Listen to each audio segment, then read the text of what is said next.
মেডিসিনের জন্য demand create বা রিকুইজিশন দেওয়ার জন্য যেতে হবে ইনভেন্টরি ম্যানেজমেন্টে, তারপর ইনভেন্টরি রিকুইজিশন, তারপর এই যে রিকুইজিশন জেনেরিক, এখানে ক্লিক করলে এই ফর্মে নিয়ে আসবে। এখান থেকেই সাধারণত মেডিসিনের জন্য ডিমান্ড ক্রিয়েট অথবা রিকুইজিশন দিতে হবে।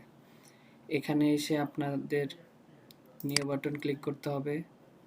বাই ডিফল্ট কারেন্ট ডেট পড়বে, এক্সপেক্টেড ডেট দিবেন, তারপর কোন স্টোর জন্য দিচ্ছেন সেই স্টোর, তারপর যিনি ক্রিয়েট করতেছেন প্রিপেয়ার্ড বাই, নিউ বাটন দিলে ওই ডিস্ট্রিক্টের নেম অটোমেটিক পড়ে যাবে এবং এই ডিমান্ডটা যিনি রিকুইজিশন দিচ্ছেন পরবর্তীতে যে স্টোর থেকে রিসিভ করবে সেই স্টোরের দায়িত্বে কে আছে ওনার নাম, এবং নিচে এসে অ্যাড বাটনে ক্লিক করে এইখানে দেখেন গ্রুপ আইটেম আছে।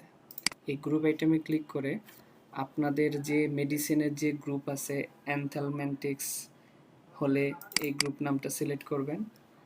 দেন তার নিচে টু স্টোর আছে, যে কোন স্টোর, সেন্ট্রাল মেডিসিন স্টোরের কাছে আপনারা রিকুইজিশন বা ডিমান্ড দিচ্ছেন সিলেক্ট করবেন। দেন আইটেম নেম, এখান থেকে আসলে যে গ্রুপটা আপনারা অ্যানথেলমেন্টিক্স সিলেক্ট করে আসলেন সেই গ্রুপের আন্ডারে যতগুলা মেডিসিন আছে সবগুলা গ্রুপ এখানে শো করবে।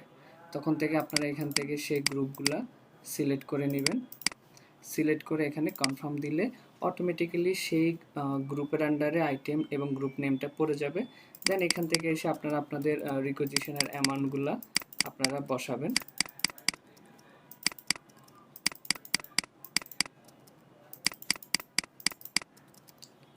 বসানোর পর আপনারা এখানে একটা সেভ দিবেন।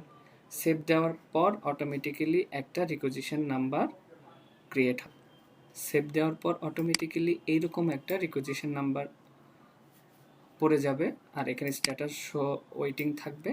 আপনারা এই ডিমান্ডটা ক্রিয়েট করার পর এই সাবমিট বাটনে ক্লিক করবেন, তাহলে এই মেডিসিনের ডিমান্ডটা অথবা রিকুইজিশনটা আপনাদের ডিস্ট্রিক্টের যিনি হেডে আছে বা অ্যাপ্রুভাল লেয়ারে আছে ওনার কাছে চলে যাবে, অথবা যিনি সেন্ট্রালাইজড উপরে আপনাদের ডিরেক্টর আছে ওনাদের কাছে এই অ্যাপ্রুভাল পার্টটা বা ডিমান্ডটা অটোমেটিক্যালি চলে যাবে।